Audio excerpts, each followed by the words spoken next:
With an area the size of Western Europe, express parcel deliveries in Tibet are flying.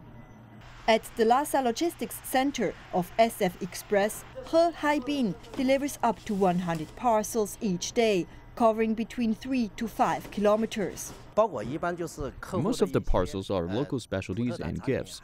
Special parcels I deliver are Tibetan medicines like warm grass.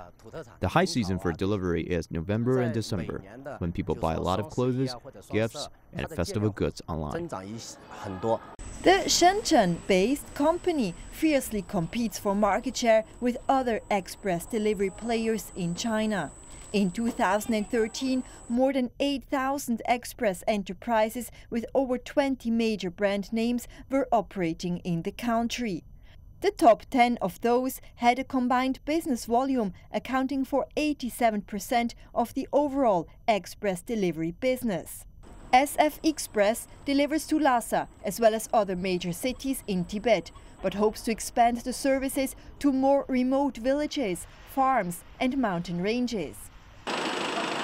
So far, companies in Tibet use trucks, small vans and 3-wheels for the delivery of goods. But soon there could be plans to take their business to the sky. Drones may be used in the future. We don't operate deliveries by drones yet, but I think drones are high-tech stuff and could be widely used in the logistics industry here. The company is already delivering parcels by drones in southern and eastern China, such as the city of Hangzhou, where demand for same-day couriers is high. In 2014, China surpassed the United States to become the world's largest express delivery country for the first time in terms of workload. The rapid growth pace is set to continue. Market research shows that from January to May, Chinese express delivery services sent 6.18 billion mails and parcels, jumping by 42.7% year-on-year.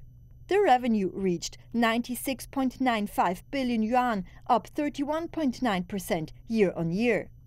To better understand the delivery business in Tibet, we are going to try it out ourselves and send this special Tibetan gift to our friends in Shigaze, which is 285 kilometers away from the capital Lhasa.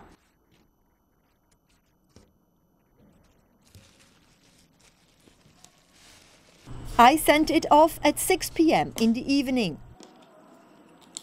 The parcel took exactly 16 hours to reach Tibet's second largest city, arriving at 10 a.m. the next day at the local logistics center.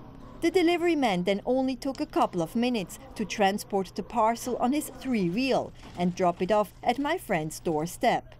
Although the delivery by drones would be much faster than by road, at least this way you get a nice personal touch.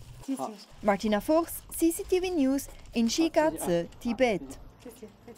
谢谢使用顺丰，欢迎你再次使用顺丰啊！谢谢。